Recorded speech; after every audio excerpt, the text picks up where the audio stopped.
बीमार होना किसी के लिए भी अच्छा नहीं है, लेकिन आर्थिक तौर पर कमजोरों के लिए बीमार पड़ना किसी सजा से कम नहीं है। महंगे इलाज के बीच महंगी दवाइयां मरीज की कमर तोड़कर रख देती हैं। इसलिए सरकार अब जेनरिक दवाओं पर जोर दे रही है और उसके लिए बाकायदा कानून बनाने की भी बात कही जा रही है। आज हम भी इसी पर चर्चा कर रहे हैं कि आखिर क्यों जेनरिक दवाओं के होते हुए भी महंगी ब्रांडेड दवाएं लिखी जाती है। आखिर क्यों जेनरिक दवाएं आसानी से नहीं मिलती और जेनरिक दवाओं के बारे में लोगों की जानकारी इतनी कम क्यों है।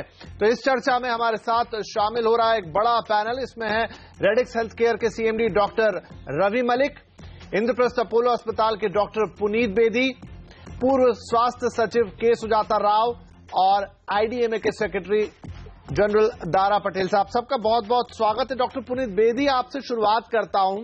हम जब भी जाते हैं किसी भी डॉक्टर के पास तो एक पर्चा वो लिख के दे देते हैं और कोई दवा किसी कंपनी की, कोई दवा किसी कंपनी की, कोई दवा किसी कंपनी की। और जब भी आप जाइए, इवन अब तो सर्दी जुकाम की दवाएं भी जो डॉक्टर्स लिख के देते हैं, 1000 रुपए का बिल बनता है। क्या आपको लगता है कि इतनी महंगी ब्रांडेड दवाइयां लिखना डॉक्टरों की मजबूरी हो चली है, उसके कुछ प्रोफेशनल रीजंस होते हैं, या फिर अब ट्रेंड ही है?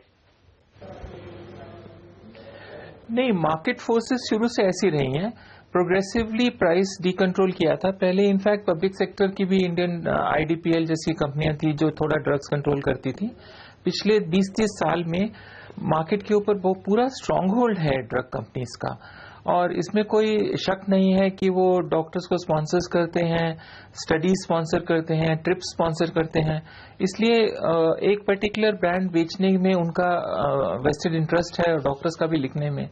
लेकिन जेनरिक फॉर्म में क्वालिटी एश्योरेंस के साथ और एक वाइड प्रिस्क्रिप्शन नेटवर्क बना के इनको इंट्रोड्यूस करना चाहिए। ऐसा ना हो कि सब लोग केमिस्ट की दुकानों पे लगे रहें और दवा मिले नहीं, क्योंकि companies will resist any kind of regulation. तो रेगुलेशन करने के लिए पूरा इंफ्रास्ट्रक्चर बनना चाहिए। ये कोई एक मैजिक वॉन्ड नहीं है कि कल से हम सब जेनरिक मेडिसिन लिखने लगे तो प्राइसेस ऑटोमेटिकली फॉल कर जाएंगे, क्योंकि ड्रग प्राइसिंग और ड्रग्स का कंट्रोल डॉक्टर्स पे और मेडिकल प्रोफेशन पे काफी स्ट्रांग है ड्रग कंपनीज का। डॉक्टर रवि मलिक, बीच में बातें तो ये भी हुई थी, हालांकि उसके लिए कितने लॉज किस तरीके से बने उस पर कोई सफाई अभी तक नहीं है। अब प्रधानमंत्री जी ने कहा है कि जेनरिक दवाओं के लिए कानून बनाएंगे, लेकिन बातें होती रही हैं, निर्देश आते रहे सरकार की तरफ से कि डॉक्टर साफ सुथरा नाम लिख कर दें, कैपिटल लेटर्स में दे और जेनरिक दवा का नाम दे, किसी ब्रांड का नाम दे। कितनी ये चीज प्रैक्टिस में है डॉक्टर्स के बीच में?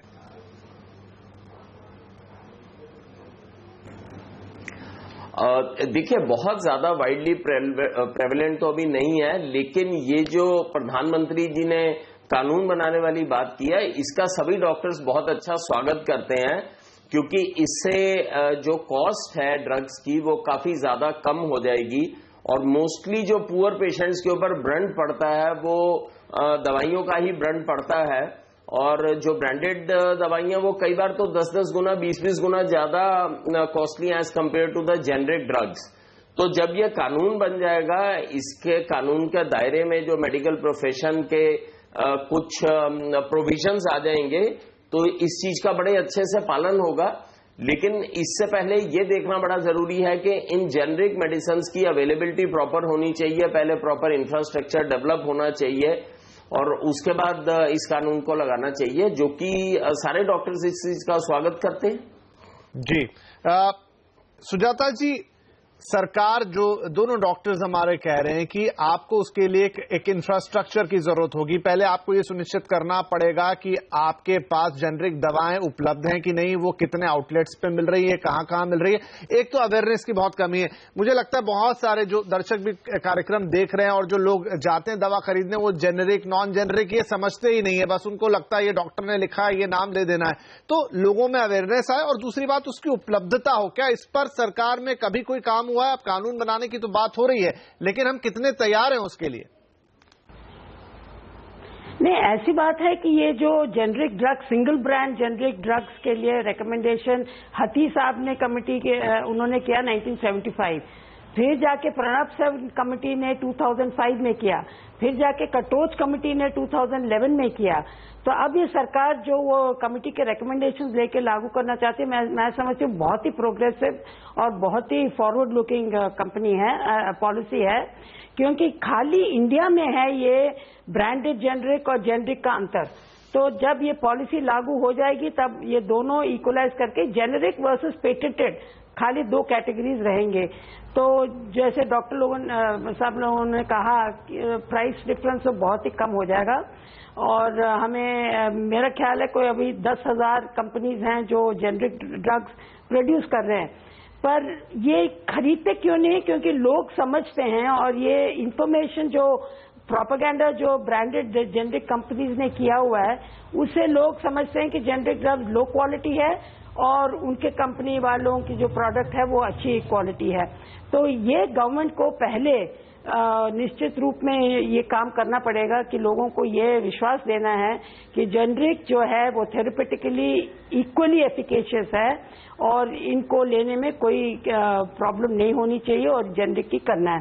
तो जब एक लॉ आ जाएगा, ये देखिए ऐसा नहीं कि कल लॉ निकल गया और परसों से सब बिहेवियर चेंज आ जाएगा, ऐसा नहीं होगा, टाइम लगेगी, पर मेरे ख्याल में ये सही रास्ता हमने लिया है और इसको हमें अमल करना पड़ेगा। और इसके लिए लॉ के साथ लॉ को एनफोर्स करने के लिए उस पर हमें गवर्नमेंट को जोर देना पड़ेगा, क्योंकि हमारी जो ड्रग रेगुलेटरी अथॉरिटी अब इतनी स्ट्रांग नहीं है और उस पर हम थोड़ा कंसंट्रेट करके ड्रग इंस्पेक्टर्स और फार्मेसी कंपनीज की भी कंप्यूटराइजेशन वगैरह करके ये थोड़ा सा ये जो ड्रग प्रिस्क्रिप्शन बिहेवियर चेंज जो है डॉक्टर्स में वो भी लाना पड़ेगा।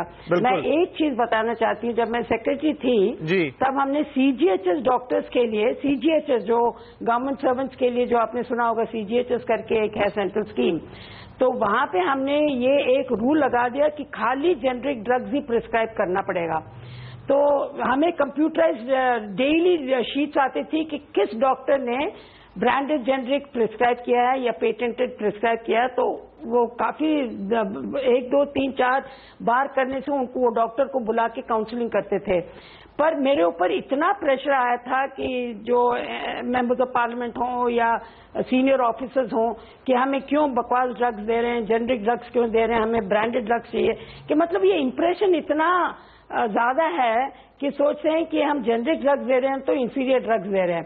तो इस पे हमें इंफॉर्मेशन डिसमिनेशन और इंफॉर्मेशन और नॉलेज, इस पे हमें बहुत ही जोरदार काम करना पड़ेगा। बिल्कुल बिल्कुल। तो एक रिएक्शन यहाँ पर इससे जरूर दारा साहब का भी लेते हैं, वो कुछ कहना चाह रहे थे। जैसा यहाँ पर सुजाता जी ने कहा कि बहुत प्रेशर आया उनके ऊपर, मैं समझ सकता हूँ, क्योंकि ड्रग का जो लॉबी है बहुत ज्यादा स्ट्रांग है। देखिए ये बात बिल्कुल छुपी हुई नहीं कि देश का जो दवा बाजार है करोड़ों अरबों का, उसके पीछे बहुत कुछ चलता है। दारा साहब, तो क्यों नहीं आप लोग भी जो जेन्युइन ड्रग है या जो जेनेरिक ड्रग जिसको कह रहे हैं उसको बढ़ावा देते हैं? हम देखते हैं कि मेडिकल स्टोर्स पे जाइए, तो मैं अभी आपको वो दिखाऊंगा, अभी आज हमने बाकायदा जाके भी देखा है, लेकिन इन दवाइयों की उपलब्धता नहीं होती है।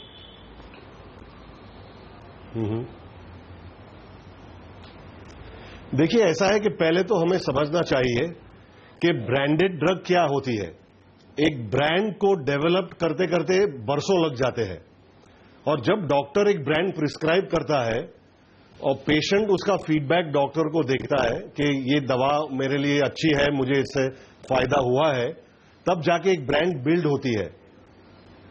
तो हमें ये जानना चाहिए कि अगर ये ब्रांडेड के बदले में आप अगर समझो डॉक्टर को कंपलसरी कहोगे कि हमें जेनेरिक ड्रग ही लिख के दीजिए, तो इससे पेशेंट को क्या फायदा होगा?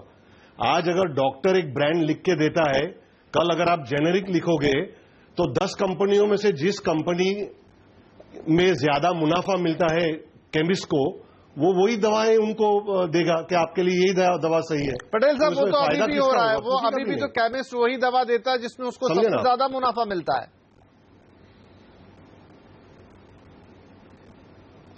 नहीं, बट जब ये जेनेरिक हो जाएगा तब तो बिल्कुल ही ये हो जाएगा ना, it will be open free for all.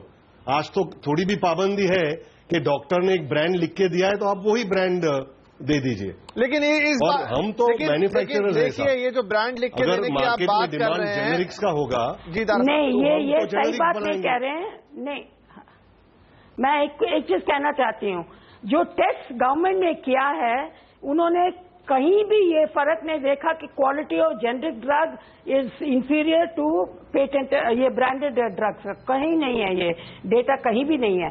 यही है कि उनकी प्रमोशन है और वो फार्मासिस्ट वालों को भी वो मुनाफा देते हैं, तो उसके लिए उनकी प्रमोशन हो रही है। पर एक लॉ आ जाए और सभी डॉक्टर्स, पब्लिक और प्राइवेट सेक्टर में जो डॉक्टर्स काम कर रहे हैं, वो खाली जेनरिक दें तो वो सप्लाई भी बढ़ जाएगी और pharmacist have to give only that. तो ये एक ही कंपनी की चलेगी नहीं। तो आई थिंक ये ठीक नहीं है कि जेनरिक ड्रग्स में कोई इंफीरियर बात है। बिल्कुल सही। डॉक्टर बिल्कुल डॉक्टर से डाल लेते। पुनीत बेदी साहब, ये एक बहुत बड़ा डेटा नहीं है, बहुत बड़ा कंफ्यूजन है कि आप जेनरिक ड्रग लेंगे तो बहुत लो क्वालिटी का होगा, उसी की जगह आप किसी बढ़िया जगमगाती हुई कंपनी के नाम वाली ड्रग लेंगे तो वो बढ़िया होगी। इस कंफ्यूजन को दूर कीजिए। ये मिस्टर पटेल जो कह रहे हैं वो टिपिकल इंडस्ट्री का व्यू है। नहीं, ऐसी कोई बात नहीं है। देखिए, हमने तो कभी ऐसा कहा नहीं है कि आप जेनरिक ड्रग मत लीजिए। जेनरिक्स भी हमारी कंपनियां बनाती है और ब्रांडेड भी हमारी कंपनियां बनाती है। एक मिनट डॉक्टर साहब को सुन लेते हैं। पटेल साहब एक बार सुन लेते हैं। डॉक्टर साहब को ब्रांडेड ड्रग अफोर्ड कर सकते हैं आसानी से, वो ब्रांडेड लेते हैं। जो नहीं कर सकते हैं वो जेनरिक लेते हैं। और मैंने जैसे कहा, नहीं पटेल साहब, ऐसा बिल्कुल नहीं है। अफोर्ड करने और ना करने की बात नहीं है। गरीब लोगों को मजबूरन, गरीब क्या मैं कहूँ, सभी लोगों को बिल्कुल, लेकिन मजबूरन वो दवाइयां लेनी पड़ती है। लोग बोलना नहीं समझते हैं, वो देखना चाहिए। जी डॉक्टर पुनीत बेदी। मिस्टर हाँ, अभी आप देखिए, ये है कि अगर गवर्नमेंट ने जन औषधि इतनी सुपीरियर है, हमने तो करोड़ों रुपए की प्रमोशन क्यों करते हैं? जन औषधि को माल देना चाहिए। दारा साहब एक बार हम पुनीत जी की बात सुन ले। दारा साहब एक मिनट या डिस्पेंसरी में या हॉस्पिटल्स में दवाइयां देना चाहती है तो हम तो बिल्कुल सपोर्ट। बिल्कुल मैं आ रहा हूं, लेकिन एक बार पुनीत जी की बात एक बार देखना चाहिए कि डॉक्टर में कॉन्फिडेंस किस प्रोडक्ट के लिए है, पेशेंट को डॉक्टर में कॉन्फिडेंस अच्छे प्रोडक्ट के लिए। तो यही तो पूछना चाह रहे हैं डॉक्टर पुनीत बेदी, क्या जेनरिक दवाइयां इंफीरियर होती हैं? उनको खाने से नुकसान होगा या आदमी ठीक देर से होगा या नहीं होगा? बिल्कुल नहीं, बिल्कुल नहीं। देखिए, एक ही कंपनी जो ब्रांडेड प्रोडक्ट बनाती है, वही मार्केट, वही कंपनी वही दवा विदेश में भेजती है तो जेनरिक नाम से भेजती है। और वो क्या करते हैं, उसमें कुछ चॉक पाउडर मिला के भेजते हैं घटिया करने के लिए। ऐसा कुछ नहीं है। आप ये कह रहे हैं कि प्राइस कंट्रोल नहीं, प्राइस कंट्रोल ऑटोमेटिकली नहीं होगा, लेकिन कम से कम कंज्यूमर के पास चॉइस होगी। अगर मैं पैरासीटामोल लिखूंगा तो पैरासीटामोल 10 कंपनियों की होगी, तो चीपेस्ट और मोस्ट एक्सपेंसिव होगी। उसके बाद आपकी क्वालिटी अच्छी है तो आप मोर एक्सपेंसिव कंपनी की पेशेंट मांग लेगा। ऐसा नहीं है, इतना सिंपल नहीं है ड्रग कंपनी का। वो डिसाइड कौन करेगा? मिस्टर पटेल, लेकिन आप प्लीज बोलने दीजिए। हाँ, उसके बाद अगर ब्रांडेड प्रोडक्ट्स इतने ही सुपीरियर होते तो इतना करोड़ों रुपए प्रमोशंस के लिए, ड्रग कॉन्फ्रेंसेस के लिए, ट्रैवल के लिए डॉक्टर्स को क्यों देना पड़ता? वो तो क्वालिटी तो अपने आप बोलती है। तो आई थिंक ये इट इज पॉलिसी लेवल पे अच्छी बात है, लेकिन हमें ध्यान रखना है कि एकदम से सडनली बिना, जैसे केमिस्ट है वो जेनरिक मेडिसिन लेट से समझता ही नहीं है, वो केरोसिन समझता है क्योंकि एक्चुअल केमिस्ट फार्मासिस्ट नहीं है जो कि दवा बेच रहा है। और लेकिन पैरासीटामोल शायद वो नहीं समझता। तो जब तक इंफ्रास्ट्रक्चर ना हो, ऐसा ना हो कि सारा देश जो है वो एटीएम की लाइन से निकल के वो केमिस्ट की लाइन में लग जाए। तो पूरा इंफ्रास्ट्रक्चर बिल्ड करा जाए, पहले इंश्योर करा जाए। और क्वालिटी पुअर है जेनरिक दवा की, ये तो हो ही नहीं सकता। फिर वो प्रोड्यूस कैसे हो रही है? फैक्ट्री बंद हो जानी चाहिए। और वो भी गवर्नमेंट की रिस्पॉन्सिबिलिटी है to ensure a good quality generic price. चलिए, तो हम यहाँ पर प्राइस कंट्रोल का चर्चा में छोटा सा डॉक्टर साहब एक ब्रेक ले लेते हैं। बहुत इंटरेस्टिंग चर्चा हो रही है, मुझे लग रहा है काफी लोग इसे देख रहे हैं। सोशल मीडिया पे भी बड़ा अच्छा रिस्पॉन्स आ रहा है यहाँ पे। तो उस चर्चा को आगे बढ़ाएंगे इस छोटे से ब्रेक के बाद और देखेंगे कि जेनरिक दवाओं को जब आप लेने जाते हैं तब क्या प्रॉब्लम होती है, नाम को लेके क्या कंफ्यूजन होता है, कहां मामला अटक जाता है। इस छोटे से ब्रेक के बाद तो डॉक्टर साहब जेनरिक दवा लिखिए, यही बात हम कर रहे हैं क्योंकि प्रधानमंत्री नरेंद्र मोदी ने कहा है कि अब जेनरिक दवाओं के लिए एक बाकायदा कानून बनाया जाएगा। हमारा पूरा पैनल हमारे साथ है, बातचीत को आगे बढ़ाएं। उससे पहले थोड़ा सा नजारा आपको दिखाना चाहते हैं कि जब आप बाजार में जेनरिक दवा लेने जाते हैं तो क्या होता है। आज हमारे भी संवाददाता प्रतीक पहुंचे, देखिए उनके साथ क्या हुआ। मैं इस वक्त आर्मर हॉस्पिटल के पास मौजूद हूं और यहां पर एनडीएमसी की तरफ से संचालित एक जन औषधि केंद्र है जहां पर सरकार की तरफ से दावा किया जाता है कि सस्ती दरों पर जो जेनरिक दवाइयां हैं वो मरीजों को उपलब्ध रहती हैं। हमारे साथ यहां पर एक व्यक्ति हैं जो दवा लेने के लिए आए हैं। उनसे पूछते हैं कि क्या उन्हें सारी दवाएं मिल रही हैं यहां पर या फिर नहीं मिल रही है। आप यहाँ पर दिखाने आए, क्या बता रहे हैं, कितनी दवा उपलब्ध है? इसमें 2 दवा उपलब्ध है और तीसरी जो मेन इंजेक्शन है वो तो है ही नहीं। वो नहीं है? नहीं है। कितनी दवा डॉक्टर ने आपको लिखी थी? वो 3 दवा लिखे हुए हैं। 3 दवा लिखी हाँ, थी। एक इंजेक्शन है और 2 दवा है। आप बताएंगे कि क्या वजह है जो दवा आपके पास उपलब्ध नहीं रह रही है? डिस्ट्रीब्यूटर के पास ही दवाइयां नहीं होती हैं, डिस्ट्रीब्यूटर एक ही है। हाँ। और जन औषधालय दिल्ली में इतने खुले हुए हैं। चलिए, तो बता रहे हैं कि डिस्ट्रीब्यूटर के पास ही दवा बांटने के लिए नहीं है, तो जन औषधालय में पहुंच नहीं रही। एक मरीज ने 3 दवाएं मांगी, जो उसमें सबसे प्रमुख थी वो उसे नहीं मिली। डॉक्टर रवि मलिक, तो अगर आप लिख भी देते हैं तो कैसा, क्या कभी कोई आपको फीडबैक मिलता है कि हम दवा खरीदने तो गए लेकिन मिल ही नहीं पाई और वो बात बन न सकी?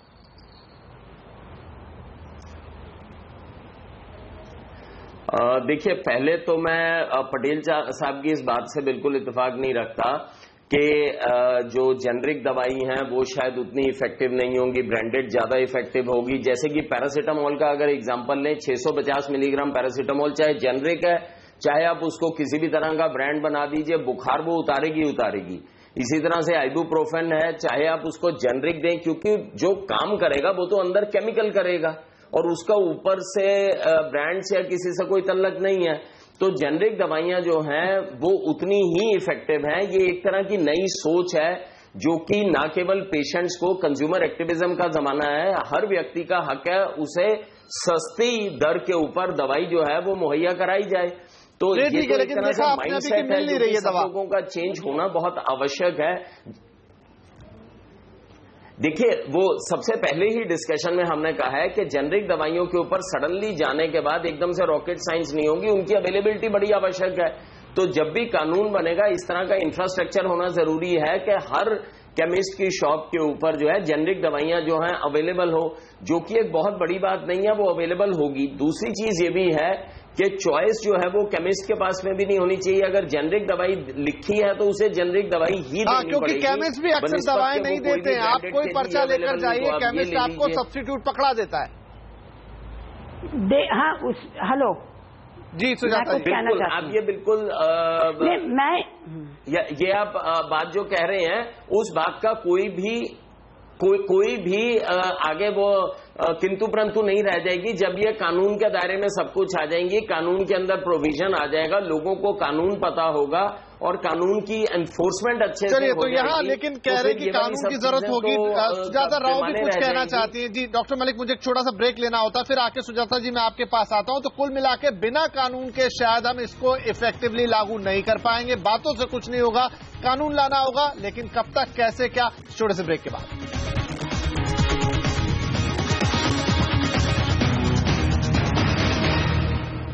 तो जेनरिक दवाओं पर हो रही है यहां पर बात। प्रधानमंत्री मोदी ने कहा कि कानून बनाया जाएगा ताकि लोगों को सस्ते में दवा मिले और जेनरिक दवाओं को लिखना होगा डॉक्टर्स को और मेडिकल स्टोर पर भी उनकी उपलब्धता को सुनिश्चित कराना होगा। हमारा पूरा पैनल हमारे साथ बना हुआ है। सुजाता जी, ये बताइए मुझे कि ड्रग को लेकर और भी रेगुलेशन इस देश के अंदर है, लेकिन उनका कितना इम्प्लीमेंटेशन होता है वो हम सब भी जानते हैं। तो जब अगर इसके लिए भी कानून आ जाएगा जेनरिक ड्रग को लेकर, तो उसके इम्प्लीमेंटेशन के लिए क्या होगा? तब क्या हम उम्मीद करें कि लोगों को जेनरिक दवाएं लिखी जाएंगी और सुलभता से उनके लिए उपलब्ध होंगी? आज तो देख के ये नहीं लगता। नहीं, आज तो नहीं लगता है, मैं भी उसमें सहमत हूं। पर उसी के लिए मैंने पहले भी कहा था कि ये जो फेडरल ड्रग अथॉरिटी जो हमारा है और स्टेट लेवल में ड्रग अथॉरिटीज वो काफी नेग्लेक्टेड है। उनको जोरदार से बहुत ही मजबूत करने की बहुत आवश्यकता है, नहीं तो ये लॉ से इम्प्लीमेंट होने के कोई मायने नहीं रखेगा। और दूसरा है कि ये एक बात जो कह रहे थे पहले स्पीकर, आपने पूछा कि सप्लाई होगा कि नहीं, आज नहीं होगा, क्योंकि आज तो पूरा ये ब्रांडेड जेनरिक और जेनरिक के मामले में जो मुफादत देता है उन्हीं के ड्रग्स रख रहे हैं। पर एक बार लॉ आ गई और डॉक्टर्स लोग खाली जेनरिक ही देंगे तो ऑब्वियसली वो सप्लाई भी आ जाएगा और सप्लाई इंप्रूव हो जाएगी। तो क्योंकि फार्मासिस्ट को भी मॉनिटरिंग कर पाएंगे, क्योंकि आपने जेनरिक रखा है तो ये स्टॉक्स क्यों नहीं है करके आर्ग्यू करने के लिए। और ये ब्रांडेड ड्रग्स जो देखिए अभी 20,000 करोड़ों का मार्केट है, इसमें 100 कंपनियां तो 95% मार्केट उन्हीं के हाथ में है ब्रांडेड जेनरिक का, और वो सभी ज्यादातर एक्सपोर्ट कोई 190 कंट्रीज को एक्सपोर्ट करती है इंडिया, तो उनकी पूरी कंसंट्रेशन इंडियन मार्केट में नहीं है, उनकी तो पूरी कंसंट्रेशन एक्सपोर्ट के लिए है जी। और इंडियन मार्केट में ये जो 7,000 8,000 जो 10,000 छोटी मोटी कंपनियां हैं, वो लोगों से हमारी जेनरिक मार्केट चल रही है। तो जब ये लॉ आएगी और जब ये कंपटीशन बढ़ जाएगा तो वो ब्रांडेड कंपनीज को भी थोड़ा और प्रोडक्शन। राइट, तो पटेल साहब लास्ट वर्ड आपका कि क्या उम्मीद करें कि जब लॉ आ जाएगा या लॉ से पहले ही, देखिए ये तो सबके स्वास्थ्य की बात है, तब भी धंधे चलते रहेंगे, तब भी मुनाफा होता रहेगा, लेकिन फिर भी लोगों को सुलभ ये दवाइयां मिलेंगी।